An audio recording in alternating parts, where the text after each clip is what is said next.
오늘부터 5주간 제 기도학교 시작하는데 온라인으로 다 함께 하시는 분들이 있는 걸로 알고 있는데 이 5주 동안을 통해서 우리가 기도에 대해서 다시 한번 이제 잘 정립되어 있는 분들은 더 분명하게 하고 또 기도에 대해서 좀 우리가 잘못 알고 있거나 좀 미진한 것들은 또 온전하게 좀 채우는, 물론 이 시간을 통해서 모든 게 다 이제 기도에 대해서 다 말할 수는 없겠지만 그러나 큰 줄거리들은 이야기할 수 있을 것 같고, 그리고 이제 그 시편으로 기도하기, 제가 이제 과제로 그 시편을 읽는 거를 과제로 냈을 겁니다. 기도학교 신청하신 분들은. 그렇지 않은 분들이라도 시편이 총 그 5권 5권으로 되어 있거든요. 1편부터 41편까지인가요? 하여튼 그 저기 어 내가 지금 그게 구분이 잘 안 돼 있는데 그 5권으로 나눠져 있어요. 그거를 어떻게 하면 될까? 수요 제가 그거를 미리 기도학교 신청하신 분들은 다 했거든요.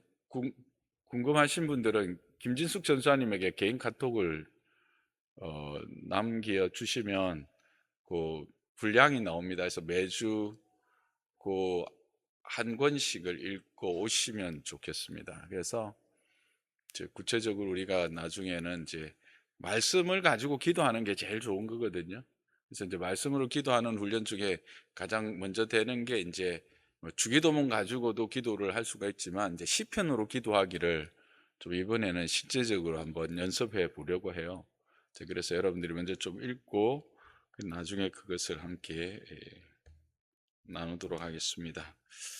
오늘 본문 말씀은 마태복음 6장 9절입니다. 마태복음 6장 9절. 한 목소리를 함께 합독할까요? 시작.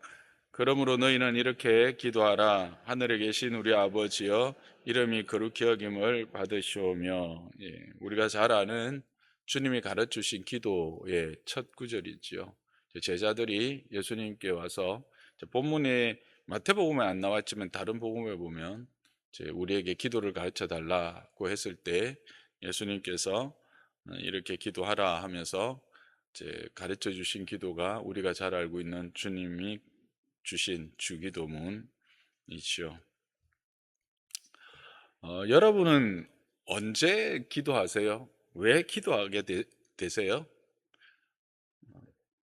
아마 대부분의 사람들은, 성도들도 예외가 없이 힘들고 어려운 일을 경험했을 때 이 기도를 시작하게 될 거예요.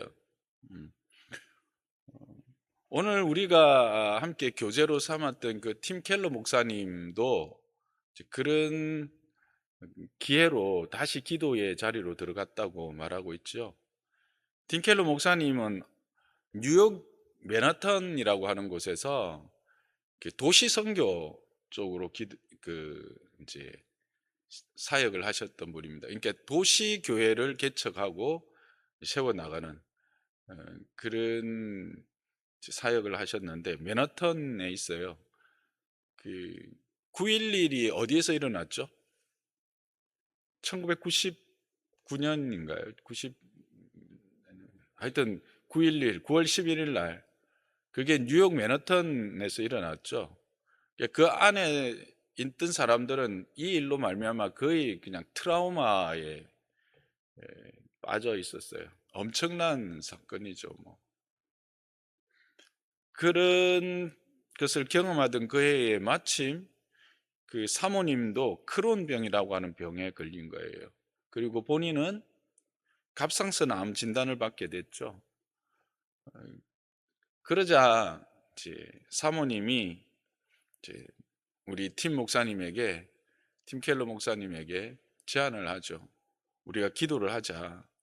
그냥 우리가 이때까지 했던 그런 그냥 큐티나 이런 묵상 정도가 아니라 매일 밤 머리를 맞대고 기도하자. 그렇게 제의를 한 것이죠. 목사도 다르지 않은 것 같아요.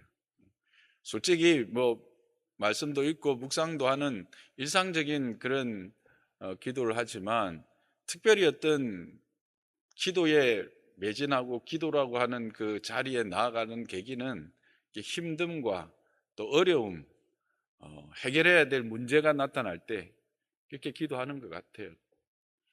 그래서 팀 켈러 목사님이 이 자신의 이제 삶에 네 가지 변화를 줬다고 했죠. 기도하는 개인 경건 생활에서 네 가지 변화를 줬어요. 첫 번째는 몇 달에 걸쳐서 이렇게 이제 습관을 들이기로 한 거죠. 기도라고 하는 것은 습관이 중요하다고 해서 몇 달에 걸쳐서 습관을 들이기로 시작했고, 둘째는 묵상하는 훈련을 했다는 거예요. 그냥 단지 기도를 막 이렇게 강구하는 기도하기 전에 그 뭔가 이렇게 묵상하는 시간을 가졌다라고 그걸 이제 하신 거예요. 셋째는 이제 예전에는 아침에 일어나서 이제 기도하시고 묵상하셨는데, 이제는 아침 저녁으로 기도하는데 온 힘을 기울이자. 힘을 기울여서 기도하자. 그리고 넷째는 큰 기대를 품고 기도하자. 그렇게 생각하시고 그런 기도에 대한 태도를 변화시켰다고 합니다.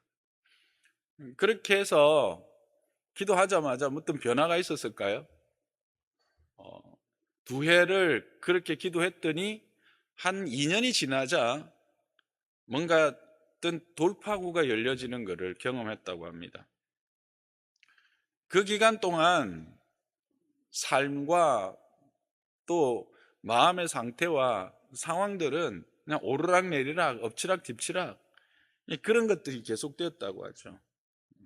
단맛도 보다가 쓴맛도 보다가 그 과정을 통해서 이제 한 2년이 되고 나니까 이제 기도의 비밀의 새로운 시각이 열리기 시작했다, 그렇게 이야기를 합니다. 그래서 결국 이 기도를 통해서 하나님과의 사랑을 만끽하는 평안의 상태에 들어가고, 또 이제 자기를 유혹하거나 이제 세상의 어떤 악에 대해서 그것을 이기신 주님을 이제 바라보고 자기도 그렇게 승리를 하게 하는 그 씨름을 이제 두려움 없이 그 씨름을 하게 되는 그 자리에 갔다, 그렇게 말합니다. 그래서 그는 기도는 참다운 자기 인식으로 들어가는 통로다라는 고백을 하게 되죠.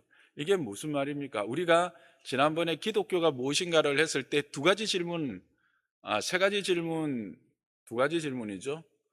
Who are you? 당신 누굽니까? Who am I? 내가 그때는 Who I am이라고 했다더라고요. 근데 요즘 미국에서는 I를 그냥 그렇게 동사하고 안 쓰고 Who I am으로도 한대요.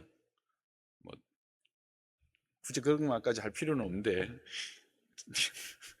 이게 이제 열등 의식을 가진 사람들의 자기 변명에, 어쨌든 내가 누구인가에 대한 이 기도를 통해서 그런 인식을 가지게 된다는 거죠. 기도는 참다운 자기 인식으로 들어가는 유일한 통로라고 이제 고백을 하게 된 겁니다. 쉽게 이야기하면 내가 누구인가를 확인하게 됐다라는 거예요. 그러니까 하나님으로 말미암아 참 평안과 생명을 누릴 수 있는 존재다. 하나님 없이는 나는 참 평안을 누릴 수도 없고, 또 하나님을 떠나서는 아무것도 할 수 없는 존재. 내가 뭐 이 땅에서 목사이고 큰 교회를 하고 뭐 뉴욕이라고 하는 곳에서 목회를 해서 세상에 많은, 세계에 많은 사람들이 나의 책을 읽고 뭐 그렇게 영향을 받는다 할지라도 나 자신은 혼자서는 아무것도 할 수 없는 존재라고 하는 걸 이제 느끼는 거죠. 그래서 세상을 이길 힘도 죄와 싸울 힘도 없는 존재다. 오직 하나님께 붙어 있을 때만 이 모든 것을 행하고 열매를 맺을 수 있는 존재다. 즉 예수님이 말씀하셨던 요한복음 15장에 그 포도나무 비유에서 말씀하셨던 너희가 내 안에 내가 너희 안에 있으면 너희가 열매를 많이 맺게 된다. 그러나 가지가 나무를 떠나서는 아무것도 할 수 없다라고 하는 이 분명한 사실을 지식적으로는 알고 있었지만 이런 한 2년간의 기도 아주 매진한 기도에 집중하는 그 시간들을 통해서 그것을 확인하게 됐다라고 말하고 있습니다.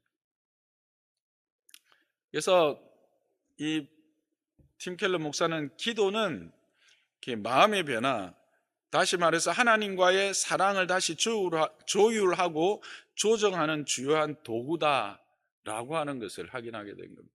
여러분도 이 기도 학교뿐만 아니라 이런 시간을 계기로 해서 이런 하나님의 사랑을 다시 이제 조율하고 조정하는 그런 은혜를, 그런 기쁨을 누리기를 축복합니다. 그 다음에 그가 말하기를 상상할 수 없는 하나님의 자녀들을 위해 마련하신 상상을 초월하는 선물을 베푸시는 방편이다라는 거예요. 기도 안에는 우리가 상상하기 힘든 선물이 있다. 그거를 무엇을 통해서 베푸시냐? 기도를 통해서 그것을 경험하게 하신다라는 거예요. 누리게 하신다면, 허락하신다는 거예요. 뿐만 아니라 간절히 원하는 것을 안전하게 공급하시는 파이프라인과 같아. 그러니까 그냥 막 흩어서 이렇게 주는 그런 선물이 아니라 딱 내게 필요한 거를 나의 파이프라인을 통해서 공급해 주시는 그런 것이 기도다. 그리고 하나님을 알고 마침내 하나님을 하나님으로 섬기게 하는 길이다라고 고백하게 된 겁니다. 여러분에게도 기도로 말미암아서 이런 은혜가 있고 누려지기를 주님 이름 축복합니다. 그래서 우리가 살아가면서 무슨 일을 해야 되고 어찌 되어야 하는지 빠짐없이 알려주는 만능 열쇠라고 그분은 고백합니다. 기도가 그리스도인으로서, 우리가 하나님의 사람으로서 어떻게 살아가야 하고 무슨 일을 해야 되며 어찌 되어야 하는지를 알려주는 그런 만능 열쇠와 같은 것이다 라고 하는, 여러분도 이런 경험이 있기를 주님의 이름으로 축복합니다. 그래서 그는 기도만큼 위대한 것이 없다. 그래서 하나님 앞에선 어떤 것도 하찮은 것이 된다라고 하는 것을 말하고 있습니다. 자, 그렇다면 여기서 이제 질문을 하게 되죠. 누구나 이렇게 몇 달에 걸쳐서 기도하는 습관을 들이고 시간을 내어서 묵상, 즉 명상, 요가도 요즘 이제 그런데 명상 이런 걸 하고 그다음에 아침 저녁으로 온 힘을 기울이고 큰 기도를 품고 기도하면 팀 목사님 같은 결과를 얻을 수 있을까 하는 거예요. 책을 읽으신 분들은 제가 뭘 빠뜨리고 있다는 것을 아실 거예요.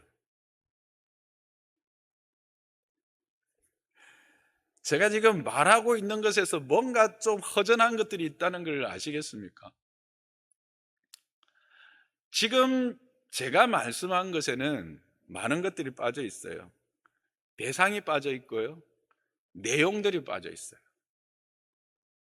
목적이 빠져 있어요. 뭘 이야기하려고 하느냐 면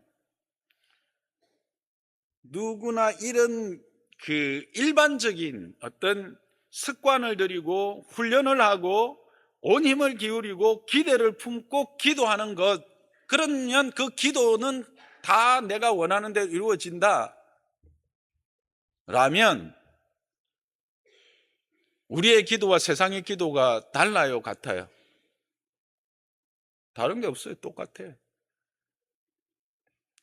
그래서 바른 기도, 다시 돌아가서 팀 목사님처럼 정말 그의 삶에서 이 기도를 통해서 자기의 인식, 내가 어떤 존재인가를 분명히 깨닫고 그 하나님과의 나의 사랑의 관계가 다시 조율되고 조정되고, 그래서 상상할 수 없을 만큼의 하나님의 그 선물을 누리고 그 하나님이 내가 원하는 것들을 공급하는 파이프라인을 경험하면서 하나님을 하나님으로 온전하게 섬길 수 있는 기도를 위해서는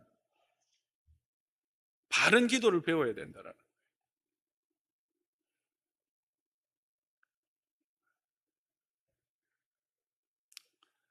여러분, 왜 그렇다고요? 세상의 기도와 우리의 기도는 다르기 때문에 그렇습니다. 무엇이 다릅니까? 대상이 다릅니다.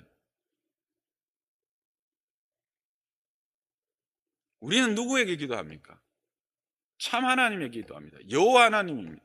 스스로 자기를 풀어서 자기 자신을 소개하고 우리와 사귀기를 원하고, 우리를 자기의 형상으로 지으셔서 우리를 참으로 존귀하게 하시며 우리와 사랑과 믿음의 관계 안에서 그 사랑과 믿음을 더 풍성하게 누림으로 우리가 하나님의 자녀된 그 자녀로서의 온전한 복을 누리게 하시는, 그것을 원하시는 그 하나님을 향해서 우리는 기도합니다.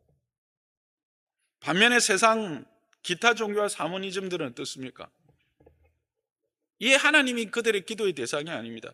그들의 기도의 대상은 무엇입니까? 자신들의 소원을 줄 수 있는 대상이면 누구라도 좋습니다. 그래서 그들은 교회 와서도 기도하기를 주저하지 않습니다. 교회 와서 기도하다가도 절에 가도 똑같이 기도합니다. 어디 가다가 영험하게 보이는 큰 나무가 있어도 일합니다. 왜 그렇습니까? 자신의 소원을 들을 수 있는 대상이면 그 대상이 누구인가는 상관이 없습니다. 타 종교도 대상이 있다고 말하지만 파고 들어가 보면 결국은 자신들의 소원을 만족해 하면 누구든 상관없는 거예요.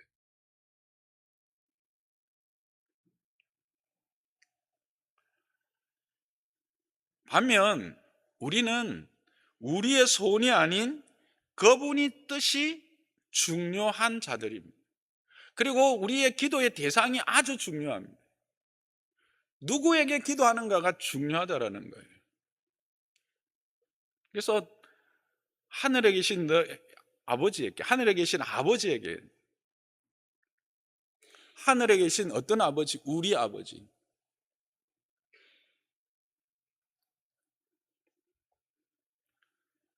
그 다음에 내용이 다릅니다. 내용이 달라야 합니다. 세상의 기도는 그 내용이 뭡니까?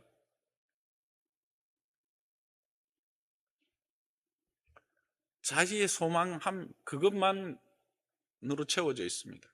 그리고 그 내용이라는 것조차도 그것을 이루기 위한 방편으로 주문을 외웁니다. 그들의 기도의 내용은 엄밀히 따지면 주문입니다. 뭡니까? 열려라 참깨입니다. 열리면 되는 겁니다. 그게 열려라 참깨든 열려라 들깨든 열려라 뭐 볶음밥이든 상관없습니다. 열리면 되는 거예요. 그래서 남녀 호랑개교라고 하는 거 여러분 아시죠? 모르신 분 계시겠는데, 그 사람들은요 하루 종일 벽 앞에 나가지고 그것만 외워요. 그것만.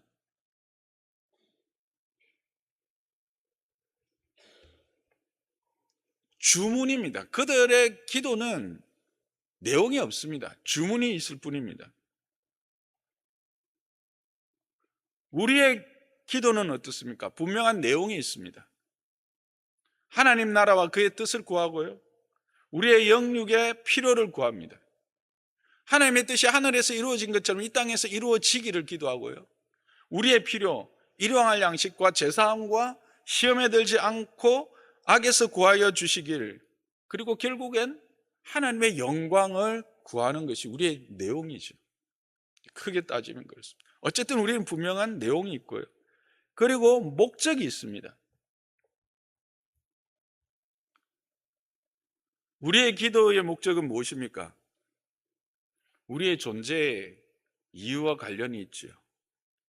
우리가 하나님이 우리를 지으신 것은 무엇 때문에요? 우리와 사랑과 믿음의 관계가 더 풍성하게 되어지는 것이라고 그랬죠. 기도는 그거예요. 하나님의 사랑과 믿음이 더욱더 풍성해지는 거예요. 우리의 관계에서. 죄와 허물로 죽었던, 그래서 그것이 단절됐던 우리가 그것을 다시 누릴 수 있도록 그 믿음과 사랑의 관계에 들어가게 하는 관문이 뭐다? 기도라는 거예요. 근데 이 기도의 관문에까지 나아가게 하기 위하는데 지금 이 세상은 어때요? 전에는 하나님과 늘 대면해서 그런 기도회를 통해 하나님과의 관계가 늘 풍성했어요. 근데 지금은 죄와 많은 유혹들이 우리를 그 길을 방해하는 거예요. 이게 뭐냐면 기도를 통해서 그 모든 방해들, 벽들을, 그 깊은 우리를 넘어뜨리려고 하는 웅덩이들을 메꾸고 허물고 나아가는 전투를 위한 도구로서도 사용된다라는 거예요.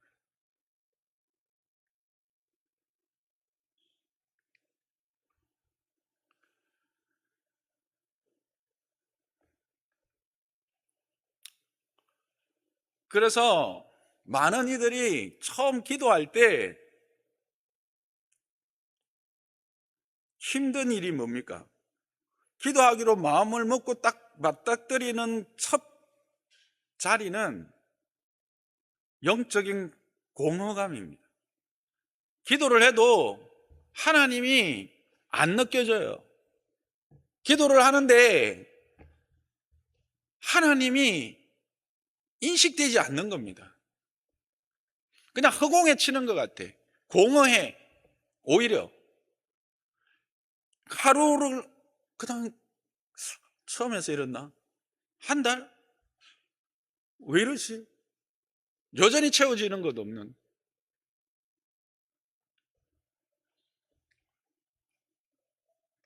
왜 그러냐 하면 우리 안에 하나님이 죄송하지만 없는 상태에서 기도하기 때문에 그래요.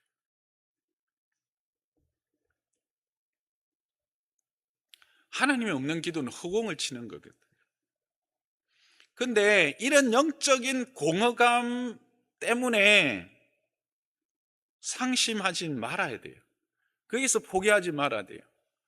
여러분, 팀 켈러 목사님이 언제 기도를 시작했어요? 아니, 이제 언제가 아니라 팀 켈러라는 사람의 신분이 뭐예요? 뭐예요? 목사예요, 목사.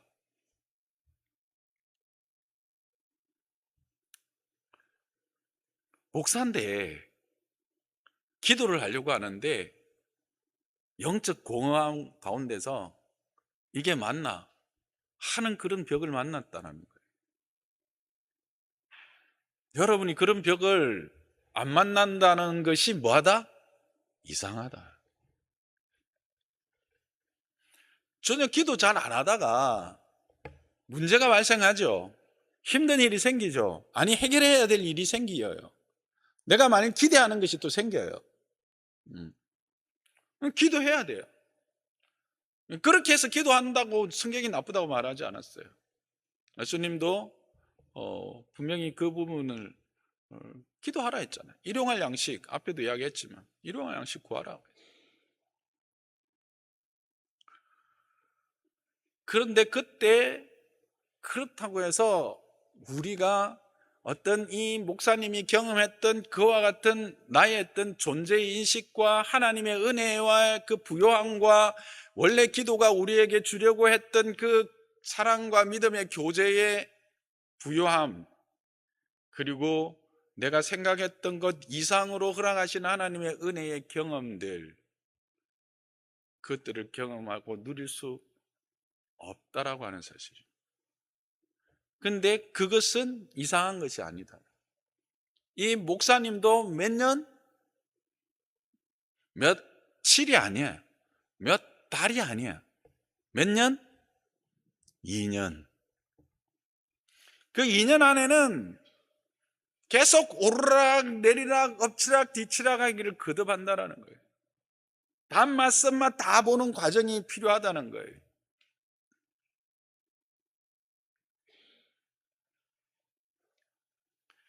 그런데 이런 과정을 거치면서 뭘 확인하게 되는 거예요? 이 기도 생활로 말미암아 하나님의 그 성품과 우리를 향한 하나님의 뜻들을 충분히 알고 이제 하나님과의 온전한 교제의 깊은 자리에 들어가게 되면 이 모든 문제들에 힘겨워하는 자신, 힘겨워했던 자신이 우스워지는 거예요. 그리고 거기에서 뭘 발견하는 거예요? 하나님의 성품과 그분의 능력을 확인하면서 감사하게 되는 거예요. 관점이 달라지는 거죠. 상황이 그냥 어느 날 여러분 맑은 늦은 가을에 이렇게 아침에 탁 나왔을 때 싹 몰아치는 그 상쾌한 아침 바람, 깨끗한 아침 바람의 느낌, 그런 어떤 상쾌함 안에서 이렇게 명쾌해지는 거예요. 내게 일어나는 상황이나 내게 일어나는 모든 일들의 해석이 명쾌해지고 그것 때문에 더 이상 뭐예요? 불안해하거나 두려워하거나 발구르거나 그렇지 않게 되어진다는 거죠. 근데 이런 것들이 계속 될까요? 아니에요. 이런 것들이 있다가도 어느 날 그냥 구릉 속으로 확 가지고 그래서 계속 되는 거예요. 근데 이것들이 계속 되풀이되다 보면 어떻게 해요?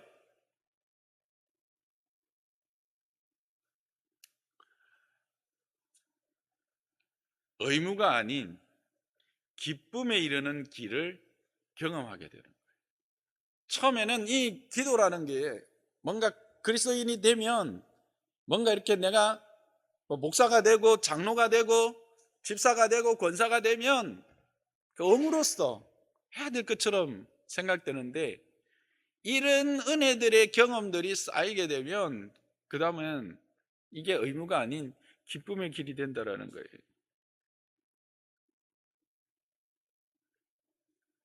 그 긴 과정이 있어야 되는 것을 여러분 기억하시기 바랍니다. 절대 아이가 태어나자마자 바로 엄마의 아픔을 이해하고 생일날 생일상을 차려내지는 못합니다.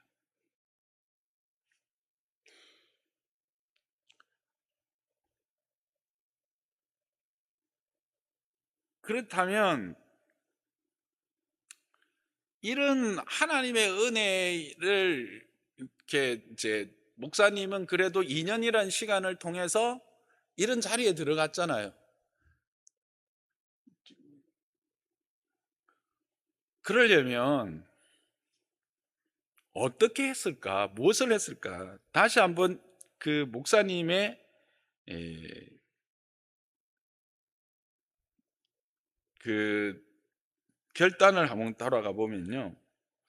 몇 달에 걸쳐서 습관을 들이는데 어떤 습관을 들였냐면 시편을 통독하면서 한 편 한 편 요약하고 정리하는 습관을 들였어요. 다른 말로 하면 말씀에 기초했다라는 거예요. 말씀을 통해서 성경을 통해서 기도를 한 것입니다. 두 번째, 성경을 읽은 다음 기도로 넘어가기 전에 반드시 시간을 내어 묵상. 근데 그냥 묵상 막연한 어떤 그 뭐 명상을 한 게 아니라 성경을 깊이 묵상하는 훈련을 했다는 거예요. 성경이 어떤 의미이며 이게 어떤 뜻인지 제자 훈련하신 분들, 자, 처음에 뭐예요? 빨리 처음에 뭐예요? 성경 펼치고 읽고 5번 읽고 나서 뭘 해요? 먼저 오 주여 본문 관찰, 그 다음에 내용 연구, 그 다음에 느낌, 어떤 지식적인 상황이, 그 모든 상황이 나의 어떤 감정적, 나의 어떤 정서적인 것으로 표현되고, 그리고 적용하는 이런 그 말씀을 구체적으로 묵상하는 훈련들을 했다라는 거죠. 그러면서 그것을 온 힘을 기울이고 단지 그냥 의무가 아닌 뭐로 했다? 기대와 소망을 품고 기도했다라는 거예요. 그래서 여기서 확인하는 게 뭐예요? 이런 이 팀 목사님이 이와 같은 은혜를 누렸던 핵심 키워드는 뭐예요? 성경을 펼치는 거예요. 여러분이 기도를 알려면 성경을 펼쳐야 돼요. 우리가 기도를 바로 배워야 되고요. 기도를 바로 배우려면 성경을 펼쳐야 된다는 거예요. 성경은 시종일관 말하는 게 있어요. 그게 뭘까요? 제가 지난번에 기독교가 뭔가에 대해서 말씀드리는 게 있어요. 뭐예요? 자신을 설명하신다는 거예요. 자신에 대해서 말씀하신다는 거예요.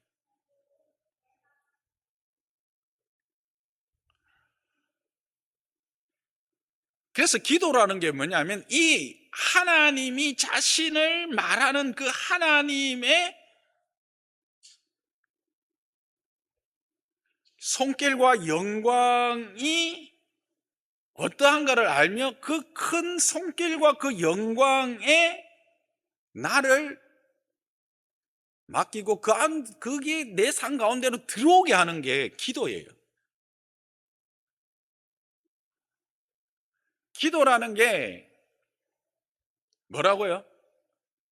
성경이 말하시는 바 하나님의 어떠하심, 그 크심과 영광스러움과 그 은혜의 풍성하심, 우리를 향한 그 사랑의 부요하심이 내 안에 나의 삶 가운데 들어오는 거예요. 그래서 내 삶을 채우는 거예요.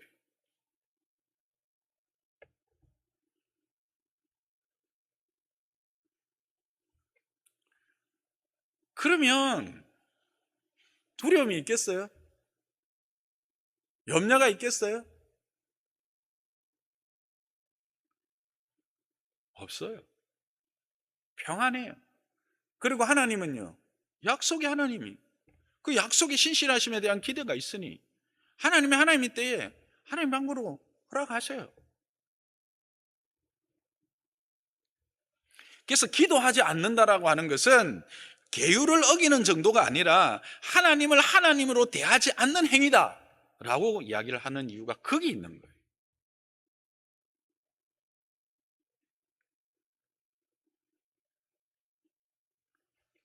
하나님의 영광을 거스르는 죄에 해당한다라고 말할 수 있는 이유도 거기에 있는 거예요. 그래서 사무엘은 이스라엘 백성들을 향해서 어떻게 고백합니까? 사무엘상 12장 23절에 나는 너희를 위하여 기도하기를 싫은 죄를 여호와 앞에서 결단코 범하지 아니하겠다. 이 사무엘은 기도가 뭔지를 알게 되었기 때문에 그 백성들에게 이 하나님이 하나님으로서 역사하지 않는 것만큼 큰 불행은 없고 그것만큼 위험한 것은 없고 그것만큼 가난한 것은 없다라는 것을 사무엘은 안 거죠. 이렇게 큰 소리를 이야기하지만 이거를 할 때 저는 뜨끔하죠. 저도 큰 소리 칠 건 없습니다.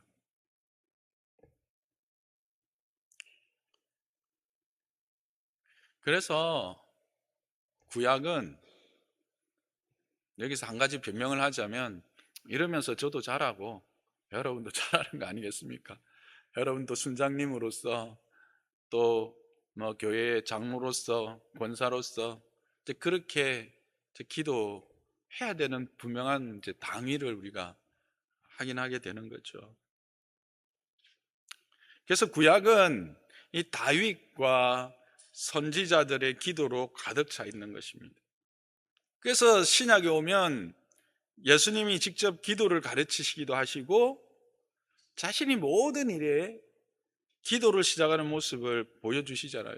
마가복음 1장에 가보면 말입니다, 29절 이하에 보면 그 하루 동안에 예수님의 일정이 나와 있거든요. 그날 안식일입니다. 가서 해당에서 가르치셔요.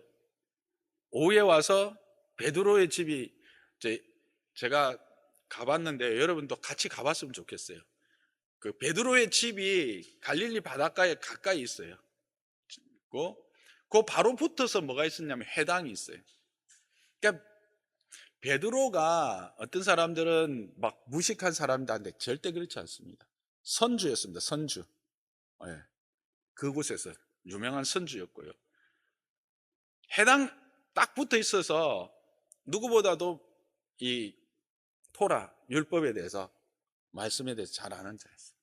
어쨌든 해당에서 가르치시고 베드로 집에 오셔가지고 장모 열병 낫게 하시고, 또 해당에서 가르치시고 소문 들었으니까 거기서 수없이 많은 사람들 와서 고치시고 귀신들도 내어 쫓으시고, 그게 밤늦게까지 된 거예요. 근데 그 다음날 아침에 예수님이 어떻게 하셨을까요? 저처럼 아이고 오늘 피곤해서 새벽기도 하루 쉬어야 되겠다 했을까요? 아닙니다. 이른 미명에 기도하러 가셨다고.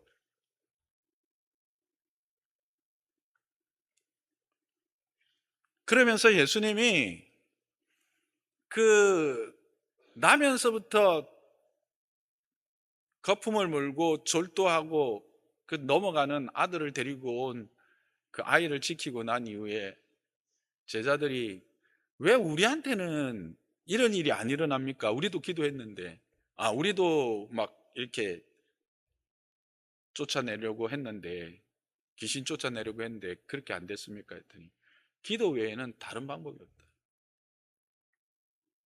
그래서 십자가를 앞두고도 기도하시는 본을 보여주셨죠. 그러면서 마침내 예수님은 뭐라고까지 말씀하십니까? 너희가 지금까지 내 이름으로 아무것도 안 구했는데 이제부터 내 이름으로 무엇이든지 구하면 내가 행하리라 말씀하시는 거예요. 그래서 예수님을 믿고 따르던 제자들이 예수님이 성천하신 이후에 그들이 보여준 것은 뭐예요?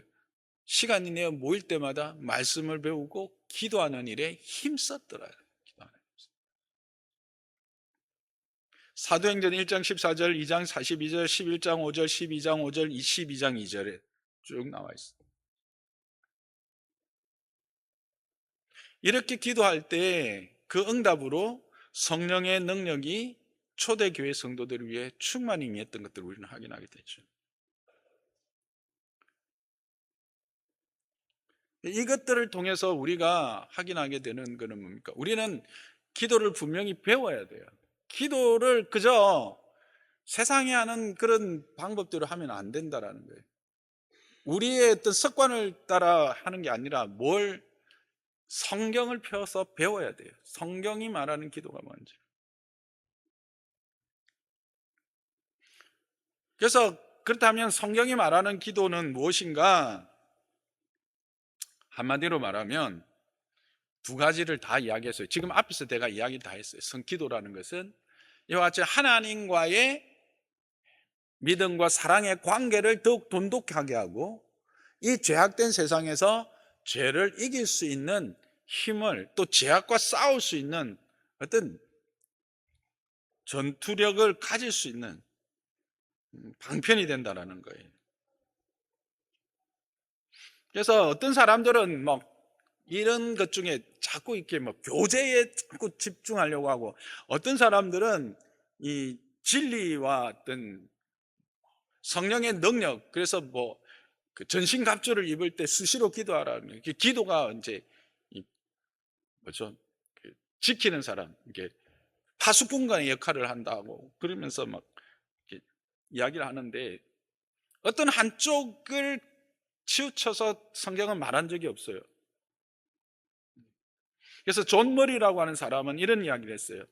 주님은 그분의 백성들과 교통하며 거룩한 백성들은 하나님을 의식적으로 사랑하며 서로 교감한다.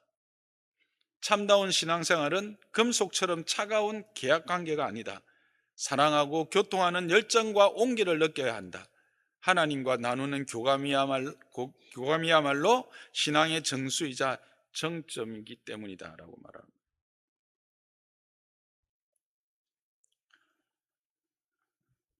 시간이 많이 됐는데 그래서 이제 존 머리가 베드로전서 1장 8절을 이야기를 하면서, 그러면서 존 머리는 이제 기도하는 사람, 어떤 특별한 사람만이 그 기도를 통한 하나님의 은혜를 풍성히 누리느냐라고 1장 8절이 뭘 이야기하는지 한번 보죠. 베드로전서 1장 8절 시작. 베드로전서 1장 8절 시작. 예수를 너희가 보지 못하세 사랑하는도다. 이제도 보지 못하나 믿고 말할 수 없는 영광스러운 즐거움으로 기뻐한다라고 말하고 있습니다. 여기에 특별한 사람만이 이 그리스도로 말미암는 그 영광스러움과 즐거움을 기뻐한다고 했어요? 아닙니다. 사랑하는 자, 예수를 사랑하는 자, 그 자들은 이런 영광스러움과 즐거움을 누구나 다 누리게 된다라는 겁니다. 자, 그렇다면 이런 말했던 하나님의 영광스러움과 그의 관계의 풍성함뿐만 아니라 세상을 이길 이 영적 전투의 도구로서의 기도의 능력을 소유하기 위해서는, 그럼 구체적으로 이제 성경을 통해서 우리가 이제 그것들을 배우고 하긴 해야 되는데, 구체적으로 어떻게 해야 되는가? 에베소서 1장 15절에서 19절을 가지고 좀 생각을 해보도록 하겠습니다. 오늘 강의니까 괜찮죠? 지루하세요?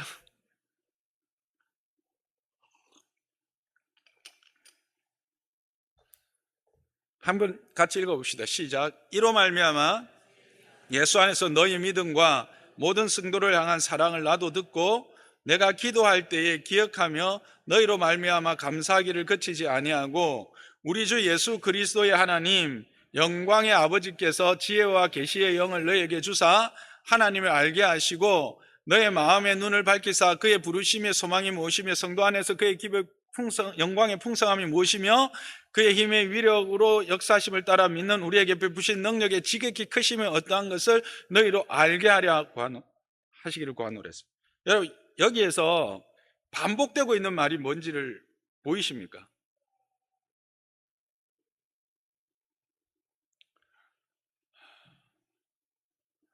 17절 하나님을 알게 하시고, 앞에도 쭉 그런 의미가 있어요. 실제로, 그죠? 듣고, 이것도 그죠? 듣고 기억하고 이런 것들. 근데 결국은 이런 것들을 통해서 뭘? 하나님을 알게 하고,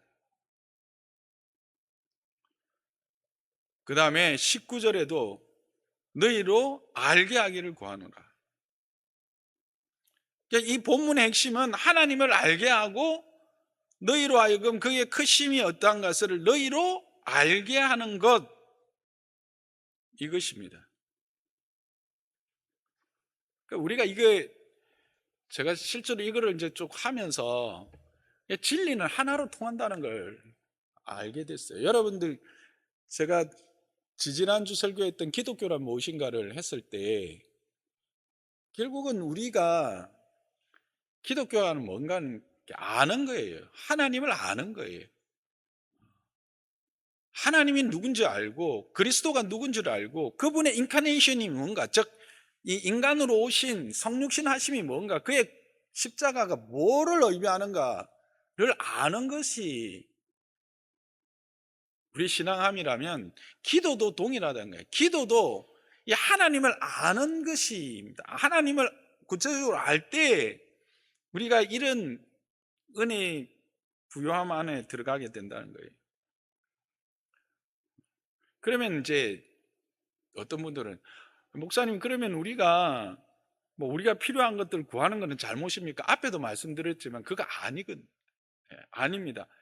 예수님이 그랬으면 너희는 아무것도 염려하지 말고 드레베카파 보고 그 공중 나는 새 보라고 말씀하시면서 우리를 안심시키고 또 기도할 때조차 일용할 양식을 말씀하실 이유가 없죠. 뭐입니까? 우선순위를 말하고 있는 거예요.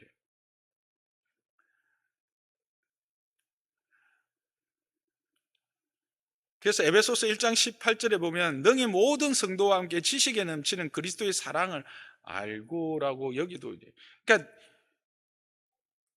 너희에게 이와 같은 하나님의 그러니까 그 사랑의 깊이와 넓이와 어떠함을 깨달아라. 하나님의 충만하심 안에 너가 들어가기를 원하는데 그것을 하기 전에 그것에 대한 하나님이 어떤 분인지 우선순위 하나님을 아는 것 그게 되고 그리고 그의 사랑과 그의 깊이 즉 내가 원하고 내가 소망하는 것들로 나아가야 된다는 거예요.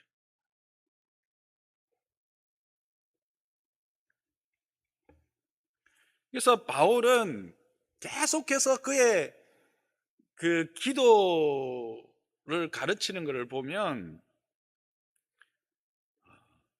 하나님을 온전히 아는 지식 그것이 환경을 변화시키는 것보다도 결정적인 응답이다 라고 하는 것을 계속해서 이야기하고 있습니다. 이 바울을 보면 그게 알 수가 있어요. 바울이 만일 그가 소망하고 인간적인 어떤 소망과 이런 것들이 기도의 응답이라면 바울이 그 길을 갈 수 있었겠어요? 갔겠어요? 못 갔죠.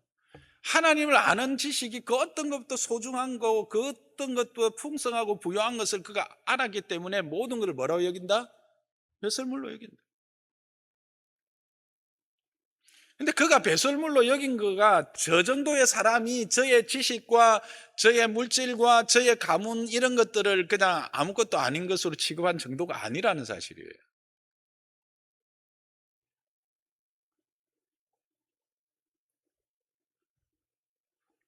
그러니까 이런 하나님의 알미 풍성해질 때 그게 진정한 경험적인 삶으로, 경험적인 알무로 삶의 누림으로 누려지게 되는 것이죠.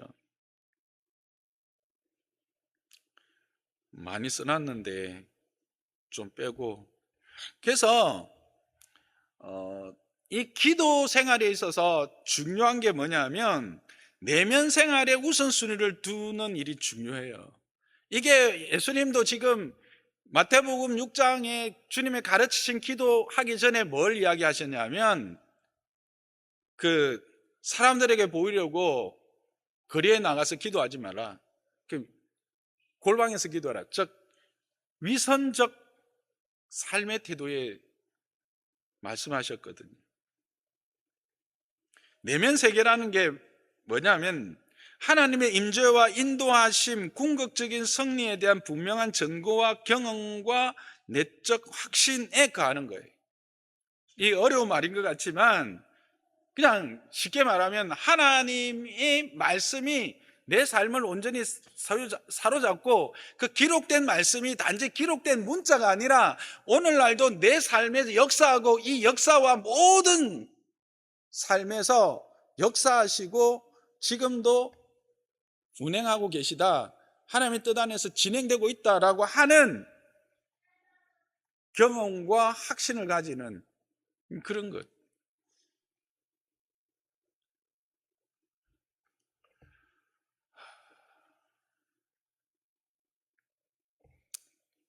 그래서 우리가 이런 하나님과의 그래서 이 그 하나님과의 일대일의 관계에 대한 그것을 우선순위로 하고 그게 나를 채우지 못하고 아무도 없을 때에 아무도 보지 않을 때의 내 모습이 하나님과 안에서 이런 그 관계가 있지 못한다면 그렇지 못하면 우리는 언제든지 위선적인 삶은 얼마든지 가능하다는 것을 알아야 돼요.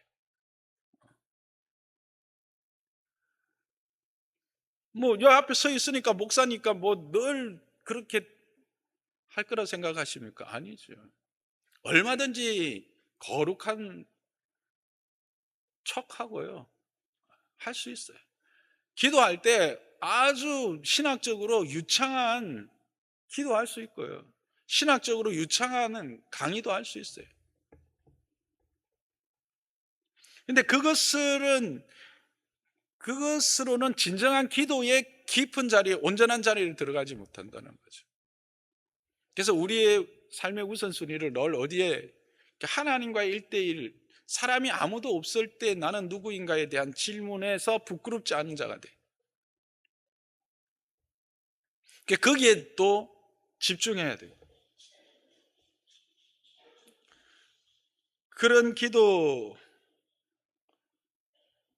될 때 우리는 이와 같은 그 기도가 가지고 있는 하나님과의 은혜의 풍성함의 관계들, 그 사랑과 믿음의 관계와 또 세상을 이길 수 있는 그 영적 도구로서의 도구로 기도를 우리가 소유할 수가 있게 되어지는 것입니다.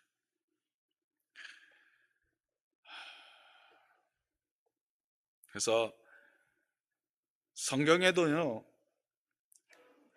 우리가 아는 것처럼 특히 시편을 보면 뭐 화려한 어떤 기도의 응답만 있는 게 아니에요. 감사의 찬송만 있는 게 아니잖아요.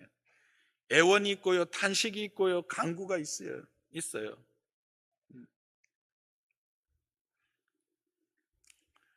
근데 우리 그리스도인들에게 있어서 이런 것들 또한 헛된 것이 아니다라는 것을 우리는 또 알아야 돼요. 이런 여정을 통해서 우리가 하나님을 오히려 만나게 되고 그 하나님을 경험하게 되고 그 하나님과 더 깊은 자리로 나아갈 수 있게 된다라고 하는 사실을 성경을 통해서 우리는 알 수도 있고 우리 생활을 통해서도 알 수가 있는 거예요. 그래서 여러분들 제 기도를 시작하려고 하고 기도를 진행할 때에 제일 어디에서 많이 넘어지느냐 하면 한 달 해도 안 되더라, 두 달 해도 안 되더라, 1년 해도 안 되더라, 뭐 어떤 사람은 10년 해도 안 되더라. 그게 아니라 그 10년 하면서 1년 하면서 그 하는 과정을 통해서 내가 만난 하나님, 내가 경험한 하나님, 나의 삶 속에서 나를 다듬으시고 빚으시고 내 환경을 만들어 놓으셨던 그 하나님을 잘 보시라고요. 그리고 그 기간을 통해서 그러니까 혼자 그냥 자기 혼자 막 자기 기도하면 그걸 못 누리죠. 뭘 통해서? 말씀을 통해서. 그래서 교회가 필요한 거예요. 말씀을 배우고 이렇게 구체적으로 기도를 배우고 그렇게 통해서 그 배워진 말씀을 바탕으로 한 기도를 하게 될 때 그런 하나님이 나를 채우심을 여러분 분명히 확인하게 될 거예요. 그래서 기도를 배워야 될 필요가 있다라고 하는 것을 말씀을 드리는 겁니다. 뭐 이래저래 이야기를 많이 한 것 같은데 핵심은 그겁니다. 기도는 배워야 한다. 기도는 배워야 한다. 기도란 뭐냐? 하나님과의 관계의 누림일 뿐만 아니라 세상을 이길 영적 도구가 된다. 그걸 위해서는 우리는 성경을 바탕으로 해서 배우고 성경을 바탕으로 해서 하나님을 알므로 그런 기도의 자리로 나아간다라고 하는 것. 그리고 이 기도라고 하는 것은 어떤 하루아침에 뚝딱 뭐 열려라 참깨처럼 되는 것이 아니라 그 긴 지난한 과정을 통해서 오히려 그 하나님의 사람으로 온전하게 되어지는 그것이 바로 기도의 참된 열매다라는 것들을 여러분들이 기억하시고